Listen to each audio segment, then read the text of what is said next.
I purchased Ori and the Blind Forest when it first came out, but I never came around to playing it until now. I knew from the beginning that this game would break my heart, and that it did.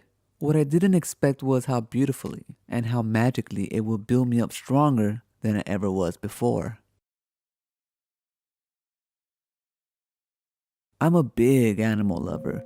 Coming across a stray cat or dog is the worst. I hate to see them alone, scared and hungry. I usually carry canned pet food in my car just in case I see any. So when I first started playing Ori and the Blind Forest, it struck a blow right in the pit of my heart with no remorse. Ori, lost and alone, is found. Found, nurtured, and cared for by this silent sloth-type creature. It becomes his guardian.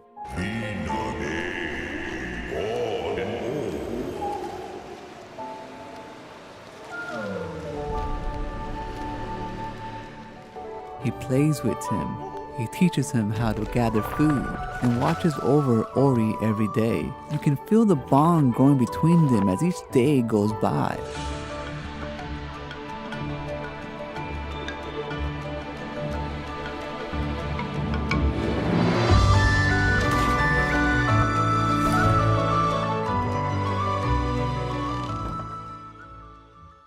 Then one fateful evening, the great tree where Ori was from calls out to Ori for help, a plea that is misunderstood and, as a result, ignored. The once bountiful forest starts to slowly wither away, and taking with it the very food that both the guardian and Ori depend on. Anybody who has ever had to choose between paying the water bill and paying the electricity bill understand how it feels being pinned into a corner. When having to choose between feeding yourself or feeding your kid, the answer is clear.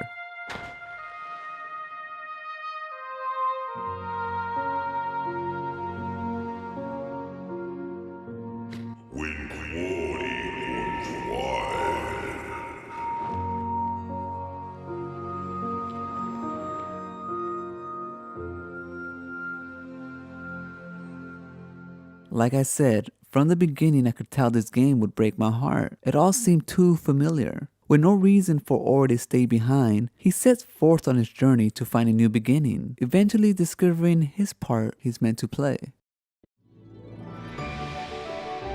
At first, your skills are minimal, just powerful enough to get you by. Eventually, you improve your traits and abilities by collecting special orbs, and as you unlock part of the map, you'll also come across memorials that unlock special powers.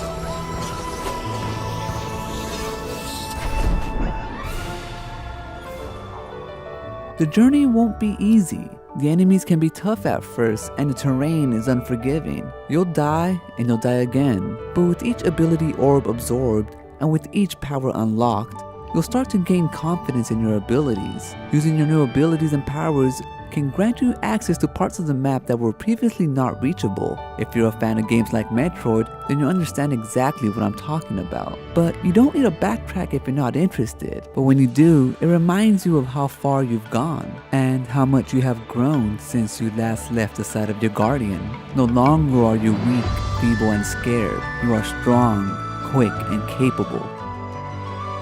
Lots of kids, including myself, that come from broken homes can grow up with a wide range of psychological issues.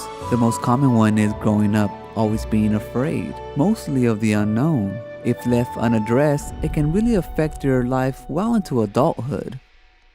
When I first encountered Ori, alone and scared, I understood his pain. As he got better, stronger, I realized how far I've gone in my own journey. A few years ago, I found one cat, and now I have 4, and no longer am I afraid.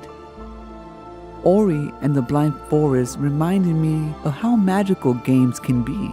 The visuals can take you to places you've never been before. The Blind Forest is definitely beautiful beyond belief. The graphics flow like water across your screen. Sometimes it's the music that can drift you away and take you back to a special place. Ori and the Blind Forest has it all. The gameplay will keep you engaged, and the story is definitely worth reaching the end, especially if you're interested in the sequel that was announced. And by now, you already know that for me, Ori and the Blind Forest did a little more than just entertain me. I'm leaving this game with a mended heart. I'm leaving this game a better version of myself. And to think, I almost skipped this one.